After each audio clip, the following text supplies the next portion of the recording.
And there's going to be a Formula One too. So Really? Yeah. I didn't know that. I think they're moving into production. So I'm not Is trolling. Joseph Kosinski doing it? No idea. I kind of hope no. Honestly, I want him. Well, I mean, I'd be down. I would check back in for.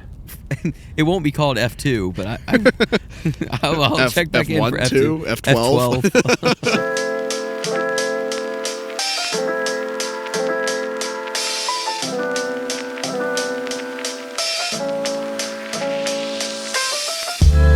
I'm going to open this episode with apologies to everybody who was on the road after I watched this movie. I did read your Letterboxd review.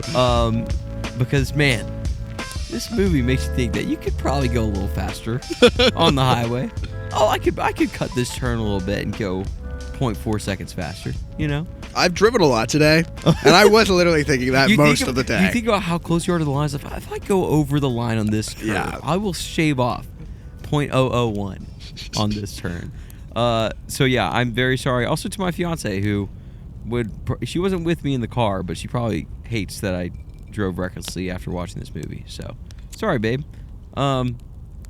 This movie and Baby Driver are two. Yeah. Bro, you watch Baby Driver? Yes. Oh. And Cars? Actually, I don't feel that way after Cars. I don't know. I was about to clown you if you felt that way about Cars. Cars. Structural similarities to Cars. That is true. So, welcome back to Sold by Light, a Fireside Film podcast. I'm Grant. And I'm Drew. We were talking about F1 today. We are. Which we are like crazy late on.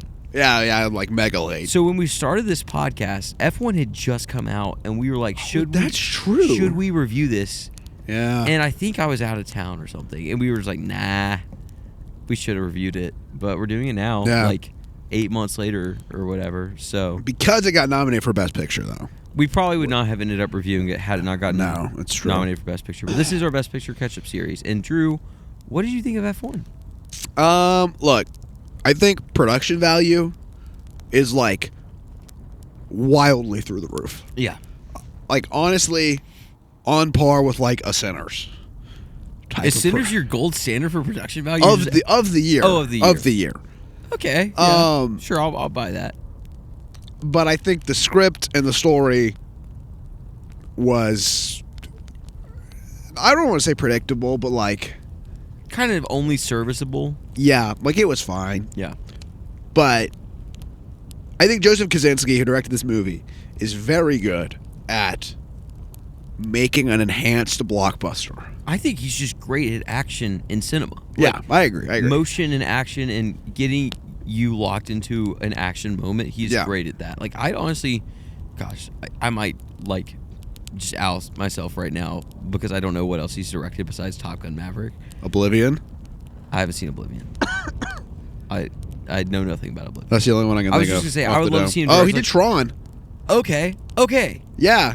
Okay. All right. I see you. I would love to see him do like a war movie is what I was going to say. Like do something. That would be sick. Like action-packed in that way, or I don't know, heist movie. Do some stuff like that. Ooh, a heist? Yeah, like he could do some great stuff with that. Yeah, that would be Okay, I was really worried that I was about to be like, oh, he actually directed Hacksaw Ridge. I was like, uh-oh.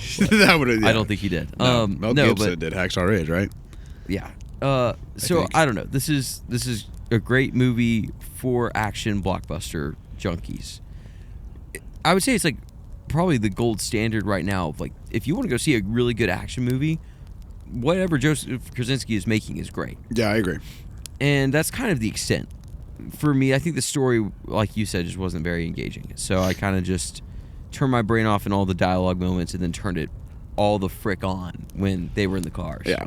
Cars go fast, brain turn on. That was my watch. That's how men operate. Yeah. Vroom vroom. But I did like this movie. I didn't love it, but I had a good time. It's a great action movie. If you want to sit down with the family, it's appropriate enough. Yeah. So I have some things I want to commend for this movie, but I want to talk about that in the spoiler section. But I have a question for you. Okay. Coming into this movie, yep. What did you know about F1, like Formula One racing? Okay. And how invested were you in Formula One before this movie, and then how invested are you now? Well, I don't know if you know this, but my dad and sister love F1. I did know that your sister loves it. Are obsessed. But, like, is obsessed with, like, Max Verstappen. Yeah, I think she's just obsessed with, like, the men. Cute men who drive cars, and that just happens to be a lot of F1. Yeah. But my dad's super into it for, like, the cars. The sport. And I think she is too to some extent, but she's gonna get so mad that I said that on the internet. That's okay. It's factual now. So, but I would say I was not into F1. I would say like a 2%. Okay.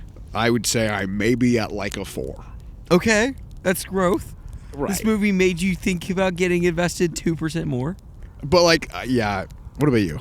I mean, to me, it's just like I don't care about racing. Yeah, it's not like a super easy sport to watch, like a football game. Yeah. Which I guess some people who don't know football, or we'll say soccer too, like just pick any huge sport in America or in the world at large, and you'll be like, oh, I could follow a soccer game pretty easily. This is a lot more difficult to follow, I feel like. I don't know. Well, I mean, I feel like with normal sports, just like ball goes into some form of goal. Yeah. And it's like pretty easy if you don't know soccer and how it works. Like the ball go into they pass the ball and you kick it into the goal. Yeah. Basketball, you throw it into the hoop. Football, you throw it across the line. Yeah, and I do think that Formula One racers are probably very athletic. No, 100%. You just don't see the athleticism like you do when you watch someone do a 360 dunk in basketball. I also think there's so many like specific rules, and I think to this movie's credit / not credit, I think the narrators, and I could be wrong on this. If you're a super big F1 fan, let me know. But like, I feel like the narrators in this movie were super exposition heavy. Yes. Just because people don't know F1, and I do think, like, to the film's credit, like you said, it does a great job of I knew the rules of the race by the end of it. Right? Yeah. But at what cost, too? Like, you kind of just get hit with exposition every 30-ish minutes of, oh, this is how this works. I'd be like, oh, okay. But it's helpful, I guess. Yeah. So, I don't know if that was like a test audience edition that they made or something. Who knows? The audience is like, look, we don't know what's happening in the race.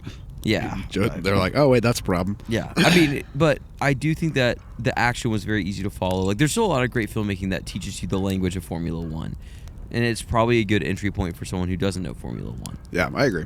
Like me. I don't know it. I'm not invested in it. I did think a little bit more about getting invested in it after this movie. I thought, oh, this is cool. I could see myself following it a little bit, but I also couldn't see myself sitting down for however long a race is and watching it. So, and I mean, I will say, I don't know what Apple's play was here because I am not in those rooms.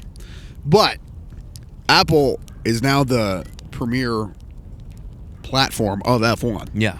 And they made this movie. Yeah. So, like, from their perspective, get Brad Pitt in your movie and then get everyone invested in it, like, no, freaking genius. I don't blame them for taking I say a swing. It's not. I mean, it's kind of a swing because it's an untapped property to an extent. I mean, there are other racing movies, but they just took Formula One's like, let's just buy this out and own this, and it's great. So, I mean, yeah, it did a great job. I enjoyed the movie. That's kind of all I have to say before we dive into spoilers. Is there anything else you want to talk about before spoilers? Let's rip the spoiler Band-Aid off. There's not a lot to spoil. There's not a lot to spoil. We're not going to talk super in depth about the plot, but this is your spoiler warning for F1, the movie. If you haven't seen it, it's on Apple TV. It is. Go watch it. It's a great family action movie. And then if you are purchasing Apple TV from this podcast, which would be wild if that's you, if you're that one person, go watch Severance. Yes, go watch Severance. Just do it. And Ted Lasso, and there's some other great stuff on there. Blackbird. So still haven't seen Blackbird. There's some great stuff on there. But yeah. So, spoiler warning. Yeah, Brad Pitt dies halfway through. I'm just kidding. Yeah, he doesn't. It's crazy. The crashes were kind of cool. The crashes were sick. And then no one really got hurt. I was like, oh, okay. Yeah. So, yeah. I mean, it's cool. Yeah, so, I thought. Okay, what did you think of the story though? Like, it's serviceable. Like, right. it got us from point A to point B. I didn't love the characters. Like, I didn't really dig into the interaction between Sonny and JP, like the two main guys. I mean, their chemistry was whatever. I think it was more of a writing thing of, I didn't really understand Brad Pitt's motivation. I think they tried to write him like a Han Solo a little bit. And then JP is just, like, he's kind of a stick in the mud a little bit. I mean, Brad Pitt accuses JP, Damson Idris, of being arrogant the whole movie, but I think he's super they're both kind of arrogant. Yeah. Like, there's a scene that points that out. Yeah, but I think, like you said, I think Brad Pitt's motivation is super unclear. Mm-hmm. Even at the very end. Yeah. Like, they're like, why do you drive? And he just kind of smiles at the camera. I mean, and then it cuts to credits. It's implied that, like, he just he just chases does it. Yeah, for the thrill. He loves the thrill. He's an adrenaline junkie, sure, but like, I wish there was more depth. Yeah, I guess. I completely agree. I don't know. And there's going to be a Formula One too. So really, yeah, I didn't know that. I think they're moving into production. So I'm not Is trolling. Joseph Kosinski doing it? No idea. I kind of hope no. Honestly, really? I want to. Well, I mean, I'd be down. I would check back in for. It won't be called F2, but I'll check back in for F2, F12. I'll check back in, I guess. But I think he's a talented enough director that he should move on to something else. Sure. Yeah, I agree. Okay, here's what I will say though: cinematography, great, incredible, phenomenal. Music, not that great. I know. And I wanted the soundtrack to be bumping. I feel bad because I know there are very talented people working on this movie. Well, Hans Zimmer did the soundtrack. What? Yeah, did you not know that? No. I thought, this has to be some like rando doing this. No, Hans Zimmer did it. Maybe it was the mix or something, which I guess I watched it on the TV, but like I still wanted the soundtrack to be a lot more bumping. I don't know. Maybe it was editing. I don't know where something got lost in the sauce and the crew where I just didn't really I thought the filmmaking was very engaging, but I was not a fan of the score. Maybe that's just me. I don't know. I thought the score was very... I thought it was fine. Like, I thought it was good. It wasn't very distinct in any way. But, like, it wasn't good for Hans Zimmer standards. It also kind of felt like just stock music. Yeah, like, I agree. Oh, I could have pulled that from Adobe stock music, and I, could have gotten a similar effect. That sounds bad. I know there's a lot of talented people who worked on it, but... Which hurts me to say, because Hans Zimmer is great. I love Hans Zimmer, but maybe it's just more for your Ludwig case. I guess here. Ludwig is the goat. We don't even know anymore. I guess he's the goat. I've been saying it for a while. He's probably in too high demand for F1, the movie. But, the story was fine. Performances were fine. I do think it was really just I was waiting to get to the next race, this whole movie. Yeah. And there's a lot of racing, so that part of this is very good. But I don't know, what did you think of the story outside of what we've already talked about? I thought it was fine. Brad Pitt, charming as ever. Yes. I thought, like, that man has charisma. He could carry a movie with just simply his charisma. Sure. And I think this movie has a lot more to offer than just Brad Pitt. Yeah. But I thought Brad Pitt was good. I thought Damson Idris was honestly pretty great as well. You're not watching this movie for the story. You're just not. And I think I've criticized movies in the past of just being simply entertaining, but I do think there's value here. Yeah. For just being a fun. Yes. I will say this movie is long. It is long. Like, the runtime is... Yeah, it could have been shaved, man. Could have been shaved. Some stuff could have been cut, and I would have been like, okay. But cared. I do think there's value to an entertaining blockbuster. Well, yeah. And I think this is what I was going to get at. This is one of my main, thoughts on this movie and why I commend this movie.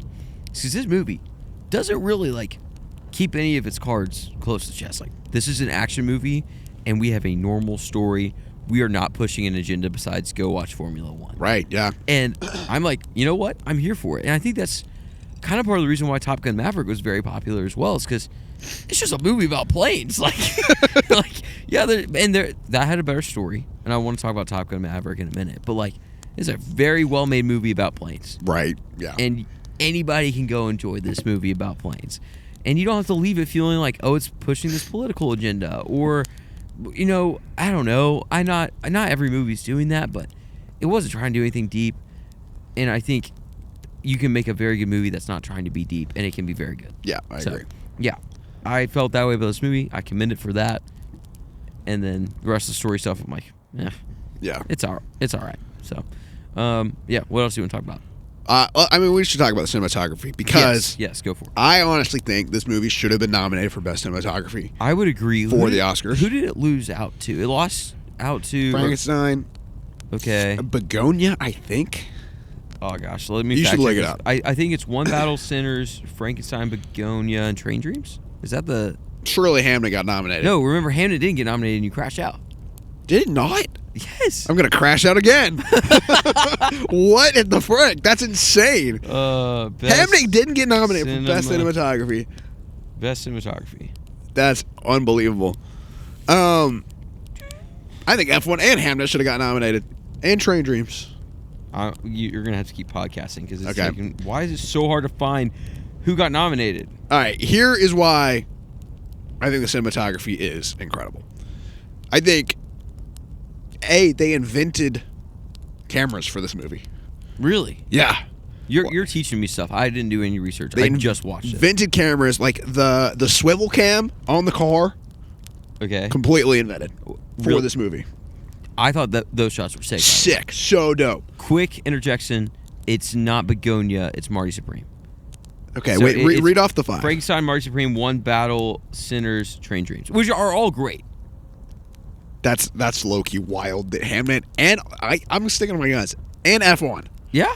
I think F1 was better than Marty Supreme, and I would say that it's better than Frankenstein. I think I agree. Yeah, but I love Frankenstein. Yeah, I agree. Yeah. But yeah, they invented cameras for this movie. And I think just the creativity and almost the run and gun indie style, because they wasn't there a race that they only had like one opportunity to film? 10 minutes to film with the actual F1 racers. That's crazy. And they had Ronin 4Ds, which are like these little gimbal camera things that like are not cinema cameras for any means. Yeah. And they were just like run and gun, and you can actually see cameramen for the movie in the movie. Really? Because it's a live sporting event. Yeah. It doesn't matter. Yeah. And like there's one scene where like they're popping champagne. Yeah. And it's like a wide, and you can see a camera guy, and then it cuts to that angle. Really? And it's like if you know to look out, it's crazy. Yeah. But it's a sports right, movie, and like so no one's gonna there's think. cameras everywhere. Like if you have cameras on a football field, right, you're not gonna be shocked to see a camera on a football field. So it's the same concept. Yeah. But like that's so sick. They used action cameras and like iPhones, and it's like so scrappy for being this massive movie. Yeah, I mean, they just had to make it work, and you feel that. Yeah, I think in those scenes totally agree. too. But like, it works so well. There's definitely it's towards the end of the movie, the shot where like Brad Pitt's racing and he's flying, and kind of everything's going quiet, and you can tell they just like stuck a camera on the front of one of these cars, and they just like said, "Go as fast as you can." Yeah, and you're kind of going with the car, like, and you feel like you're flying. Man, those shots were incredible. And like, I mean, you just feel the motion, like you feel like you're in one of those cars. It's so cool. I do think we didn't see this movie in theaters, but I do think a theater experience would have been sick. Yeah. But yeah, I mean, like they had built camera rigs to stick on these cars because that didn't exist. Yeah. And they had just the fact that they had, it wasn't F1, it was like F2 cars that they had or whatever. But they had an F2 car and then another F2 car as the camera car chasing. It's freaking mind-blowing. It's crazy. It's crazy. All that to say, this movie should have been nominated for Best Cinematography. Yeah, and let's segue this into, should this movie have been nominated for Best Picture? Because when I saw the nomination, I was kind of like, that's like here's your flowers for making a good movie this year. Yeah. And I do think Joseph Krasinski is great. I know we've given him his flowers on this podcast already, but like, kind of saw a little bit like Top Gun Maverick of like, oh, that's a good movie. It probably should get its flowers just in the nomination, and some of the editing awards and stuff. I don't know. When I saw this, I kind of thought lesser of it because I was like, I don't think this should have gotten nominated. What do you think? Like, you don't think it should have been nominated? Well, I originally didn't. I'm still forming my opinion, so I want to hear yours. I mean, I think it should get nominated. I obviously don't think it should win. Yeah. I think just production value alone. Yeah. And like the amount of work and the amount of grind that this movie was, and like just logistics as a whole. I think this movie is, if you like the way movies are made or any of that, which obviously the Oscars do, I think there's a lot of value in this movie. Totally. And I think I'm going to land on, I think this should have been nominated for Best Picture. I can't also think of a movie that should have taken that slot. Yeah. I know some people are like, oh, Avatar 3. No, bro. I mean, I do think there are two indie movies, Sorry Baby and No Other Choice. Yeah. That I think I've seen a lot of people throw around, and I haven't seen either of them. Yeah. But maybe if you're super into indie and you're like... But there's also a lot of great smaller films nominated this year, too, that is true. I feel like, okay, like you can still get on board with some of that stuff. So, yeah, I mean, I haven't seen Sorry Baby and some of those, so don't kill me in the comment section, but... Yeah, I am fine with this movie getting its nomination. That's kind of why they expanded it to 10, so these movies can get their flowers here. And so, and I mean, I do think that, again, blockbuster movies should have a little bit of like a tip of the hat. Yeah, totally. Just for being, there's something to be said for being a cultural moment. Yeah, totally. Completely agree. So, yeah. I don't know. Anything else you want to talk about? Top Gun versus... Oh, yes. Top Gun. Well, what is when's the last movie? time you've seen Top Gun, Maverick? Hey, bro. Since theaters. Oh, okay. Maybe this is a bad conversation to have. Well, I want to know your take. Okay, Top Gun is an inherently better movie. Just because of the story. I think if you look at Top Gun Maverick, now it does something a little different because it's a sequel and it has like characters that it has to call back to and whatever. Right. But this movie is like kind of copy and paste a little bit just with Formula One cars. I mean, to a certain story, extent. You have the older mentor. Older mentor, younger guy, hot shot, who's pretty good. And like, there's not really a villain of like the racers and stuff, so it is a little different. But do they beef in Top Gun? Tom Cruise and Miles Teller? I like a little bit. It's more as much like, as F1. They don't like respect each other a ton. Okay, yeah. I think F1 you feel like they're a little bit more peers, but I don't know. I think I've just got there are a lot of similarities to Top Gun Maverick. I think Top Gun Maverick is better and has a stronger story. I do think it has a much stronger story, but also like on the grand scheme of things, it's kind of marginal. So, yeah. I don't know. I think if some people prefer F1, it'd be like okay, but I think it's kind of copy and paste. That's all I want to get at, really. I think if Joseph Kosinski could have, I don't want to say a better writer, because that feels too harsh. I think both stories are good. Mm-hmm.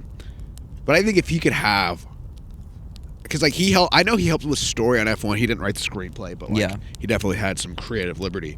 I think if he could have someone strictly writing the script and he simply directed, I think he could freaking kill it. Yeah, totally. Completely agree. Yeah. I mean, we'll see. I'm invested in him as a director even more now after watching this. I liked what he did on Top Gun too, so we'll see. I'm excited to keep up with his career, but I don't know. Do you want to hop into our rating of this real quick? Let's rate it. Okay. Oh, man, I came into this podcast thinking I was going to go with one, and now I might have convinced myself to go with another. Ooh. Do you want to hear my thoughts? Yeah. No, I want to hear your thoughts. Well, I came into this saying you should watch this on streaming. Really? That's crazy. Because, like, it's a good movie, but the story's, like, fine, you know? I know, but I think production value is so high. Yeah. That, like, I regret not seeing this in theaters. Sure. Yeah, I'm in the same way. So, like, if I was to give one of these boxes to this movie, I'd say let's go watch it in theaters. You probably aren't ever going to be able to again unless they come out with F1 too. Well, some theater chains are doing like a Best Picture re-release. True. That's true. You could go see this. But I don't know if that's past or when it is, so it might still exist. If you had the opportunity to go see it in theaters, I hope you enjoyed it. If you ever have the opportunity again and you're down for a cool action movie, it's a great one to go to. So I agree. I don't know. Yeah. All right. Well, that settles that. I'm sorry I was so low on it coming in. I just wasn't high on the story, but you convinced me with a lot of the filmmaking. I mean, I just think the filmmaking is so cool, and I think, well, I kind of feel like a hypocrite sometimes with this podcast because I say one thing and then like I guarantee you can go back to any of the Avatar ones, and I'm like, story matters. I don't care about production value. Like, story matters. This movie sucks. But like, I mean, there weren't like noticeable plot holes in this movie. Yeah. Or like noticeable character in. What am I trying to say? Yeah. Like incongruences. That's not the right word, but which I think movies like Avatar there are. Yeah. But yeah, I think this movie is fun. I think this movie is greatly made. My vocabulary is cooked in the last 2 minutes. We podcast here on our podcast. I think this movie is very well made. Yes. But the story is fine. Yeah. Okay. Well, that settles it. And it's better than Avatar. It is. And Eddington. Wait, do you think this movie's better than Eddington? Yeah, totally. Okay, yeah. Eddington is, I think Eddington, every time we talk about it, every time we mention it, it goes down the list. One slot. Like, it's probably, in my mind, worse than movies that it's better than at this point. So Anaconda is better than Eddington. Anaconda is better than Eddington, and you guys can sue me if you disagree, but we'll fight it out in court. No, I think Eddington is terrible. I'm so glad it wasn't nominated for, like, literally anything. That is true, actually. It was shut out of the Oscars. I'm so glad. That's wild. I'm still mad about Dwayne, though. Yeah. Dwayne should have been nominated. I would have liked to see him get a nod. He should have been nominated. Yeah. Ethan Hawke, you should not be on this list. We haven't seen. We haven't movie. seen your performance. We can't say that without having seen the movie. I feel a little bit hypocritical, but yeah, Dwayne was good. Does suck. Dwayne gave it his all, and he's probably never going to reach that peak again, which is sad. So, all right, what do we got coming up? We're gonna do Sentimental Value. We are in a week, which I'm actually really excited to watch. There's a chance we switch to Hammond, and if we do, we lied here. You'll know next Thursday, but we're probably gonna rock with Sentimental Value. So I'm excited for that one. I'm very excited. So, and then we are still watching A Night of the Seven Kingdoms. Yeah, we are. We'll have an episode out Monday or Tuesday, probably Tuesday, but maybe Monday. So I'm so excited. We will listen. If you haven't kept up with Night of the Seven Kingdoms, just catch up right now. Yeah, it's good. It is very good. It has gotten real. So, yeah, you'll have that episode next week, and yeah, we got more Oscar stuff coming up, and there's a lot of great movies coming out. So we'll try to catch up on some of those. So, yeah, anything else you want to add? Take a break. Enjoy film.